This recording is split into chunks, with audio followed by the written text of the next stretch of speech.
Imagine you're just, lying in bed, endlessly scrolling through social media. You see this completely flawless, perfectly sculpted celebrity face, and you feel that sudden, familiar twinge of inadequacy. Like, why don't I look like that? Right. It's a very universal feeling. Yeah, it really is. But here is the absolute bombshell we found in today's source material. Yeah. That timeless beauty you're staring at on your screen, it is rarely God-gifted anymore. I mean, honestly, it's doctor-gifted. That is the perfect way to put it. Yeah, it's an illusion. Exactly. And okay, let's unpack this, because our mission for this deep dive is to really tear the lid off the multi-billion-dollar cosmetic surgery industry.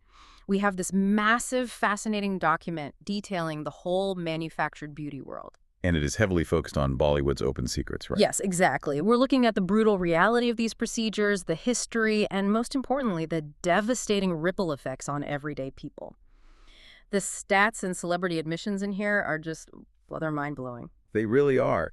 And, setting a baseline here, it's crucial to understand that this isn't just about vanity. Not at all. It's a highly calculated industry that literally financially thrives, on making you feel insecure about your own face. Right, because if you're happy, you don't buy anything. Precisely. Ugh. They have engineered an environment where absolute physical perfection is the baseline. Which brings us from the social media feed right to the actual source of these images, the celebrities themselves. And the culture of denial is just wild to me.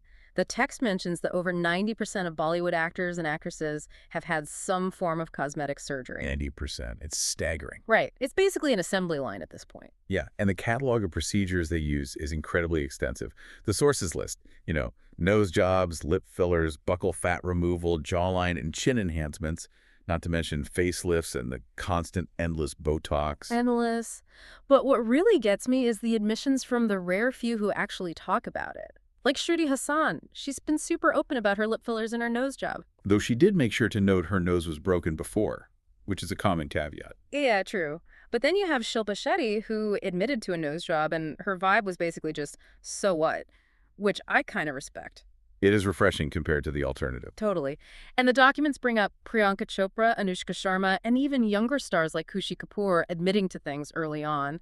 Plus, it's not just women. Rajkumar Rao admitted to getting chin fillers just to boost his confidence when he started out. There's actually a quote in the sources from Rakhi Sawant that I think perfectly captures the reality. She said, "What God doesn't give you, the doctor does." Oh, wow. I mean, that is brutal, but honest. Extremely honest. It's the silent motto of the entire industry. Yeah, and contrast that with the deniers. Like, the text points to actors such as Urvashi Rotella, who claim these drastic facial changes are all natural, which honestly Shruti Hassan pushed back on in the sources, saying anyone claiming faces change that much naturally is just lying. Which it's medically accurate. Yeah. Bone structure doesn't just spontaneously reshape itself in your 20s. Right. It feels like a magician refusing to reveal a cheap trick. If 90% of the industry is doing it, why the persistent lie? I mean, why is admitting it's still such a taboo? Well, because the illusion of effortless perfection is the actual product. That's what sells. If the public knows it's just a transaction, that you can literally just buy that face, the fantasy breaks. Oh, that makes sense. The aspiration is gone. Exactly. But the collateral damage of that lie is devastating. The text highlights a study from Coimbatore involving 10,000 college girls. 10,000? That's huge for a study. It is. And they found that 77% of them were fundamentally unhappy with their bodies. This lie of effortless beauty is actively harming a whole generation. That is just heartbreaking. And, here's where it gets really interesting, because we use these sanitized words like nose job. It sounds like a haircut. But what actually happens in the operating room is brutal. The mechanics are definitely not glamorous. Not at all. The text explains rhinoplasty, and surgeons literally peel back the skin of the face, and then they use tools to file down and scrape away bone and cartilage. Yeah, the term bone scraping is much more accurate than nose job. Exactly. It's violent. And if they mess up, the text says you can get permanent breathing difficulties. You're permanently damaged. And that brutality isn't limited to just surgeries. Take Botox. We talk about it like it's a skin cream, but it's actually a neurotoxin. Wait, like an actual poison? Literally. It's derived from the Clostridium botulinum bacteria. In large amounts, it is deadly. But in tiny doses, It blocks the nerve signal so the muscle simply can't move, which freezes the wrinkles above it. That is terrifying. And the catch is, it only lasts a few months, so celebrities are trapped in this relentless, never-ending cycle of injections. Just constantly injecting bacteria into their faces. And when it goes wrong, the toll is massive. The sources talk about Priyanka Chopra's early nose surgery. Right, the polyp removal. Yeah, the doctor accidentally cut into her nasal bridge, and the whole thing collapsed. She lost 3 movie roles right as her career was starting, and she fell into a deep depression. It just ruins lives. It does, and there's this incredible irony to all of it. Botox and scalpels can freeze a face, but the rest of the body inevitably reveals the age they're desperately trying to mask. Yeah, you can't Botox your biological clock. Exactly. So how did we even get here? Like, from battlefields to Instagram, the history in these sources is wild. It turns out this stuff started way back in 600 BC. Yes, with the Indian surgeon Sushruta. But that was for medical necessity, reconstructing amputated noses, not for beauty. Right. And then fast forward to World War I, Errol Gillies, who they call the father of plastic surgery, was reconstructing horrific facial injuries for soldiers so they could just, walk down the street normally. It was about restoring basic human dignity. But then Hollywood gets its hands on it in the 1930s and 40s. The pivot goes from healing to enhancing. Even Marilyn Monroe had nose and chin surgeries in the 1940s. The shift from medicine to vanity was remarkably fast. Yeah, and the goalposts constantly move. The text points out how the 1930s ideal shifted, right? By the 2000s, the trend was size 0. You had to be paper thin. But today, it's completely flipped to this curvy, hourglass ideal. Not to mention the geographical differences. South Korean beauty standards are vastly different from American or Indian standards. Right, which makes me wonder, if standards completely flip every couple of decades, aren't people permanently altering their bodies for a temporary fad? Well, if we connect this to the bigger picture, yes. It is a complete trap. A trap. Think about it. Altering your body for a trend leaves you permanently stuck when that trend shifts.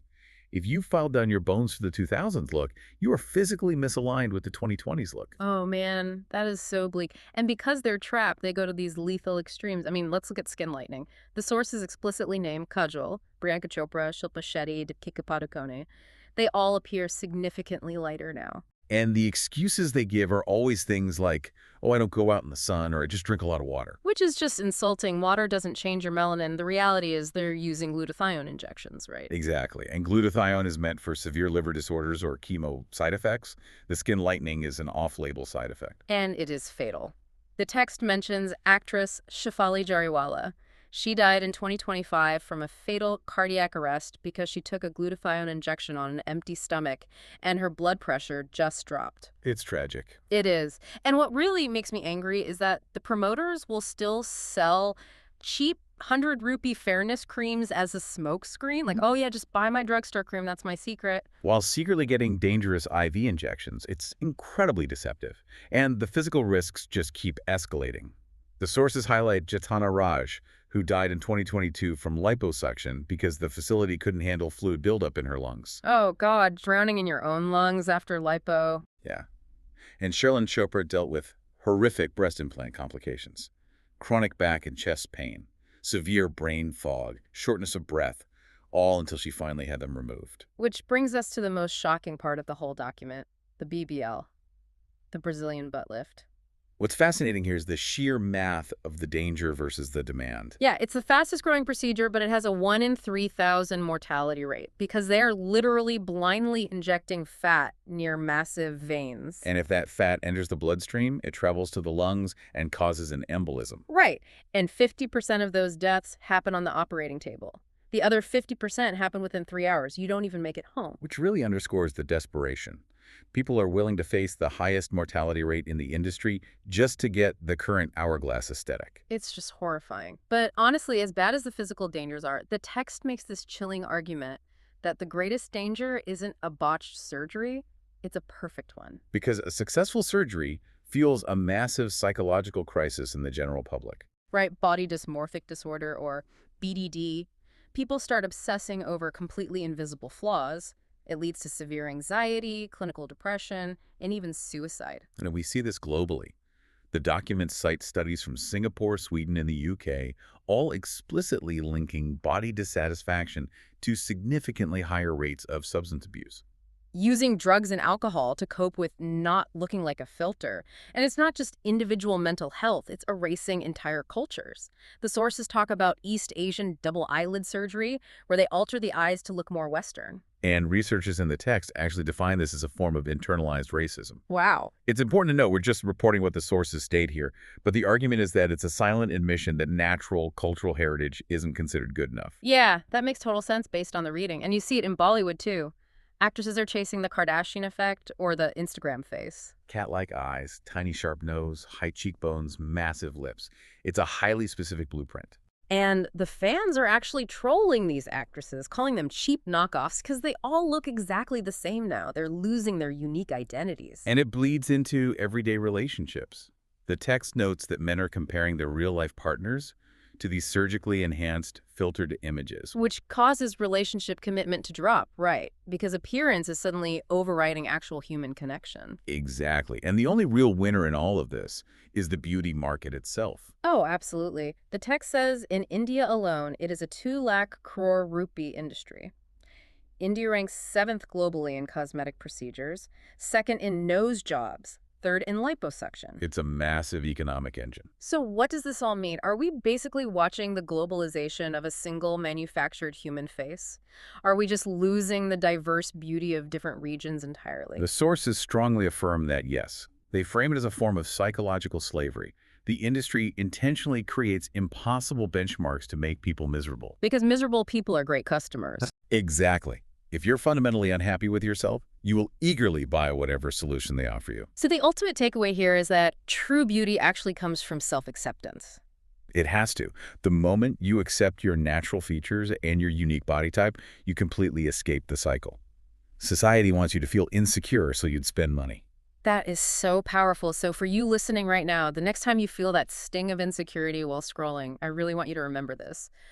Those flawless faces are not reality. They are surgical, they are filtered, and they are entirely fabricated. And to leave you with a final, somewhat provocative thought based on these sources. The text mentions that these images are increasingly being generated by AI now. Oh, right. So if a multi-billion-dollar industry has spent decades using scalpels and neurotoxins to make us feel inadequate compared to real, altered humans, what happens to our collective mental health when we are forced to compete with AI-generated perfection that never even existed in the physical world at all? Man, that is definitely something to mull over.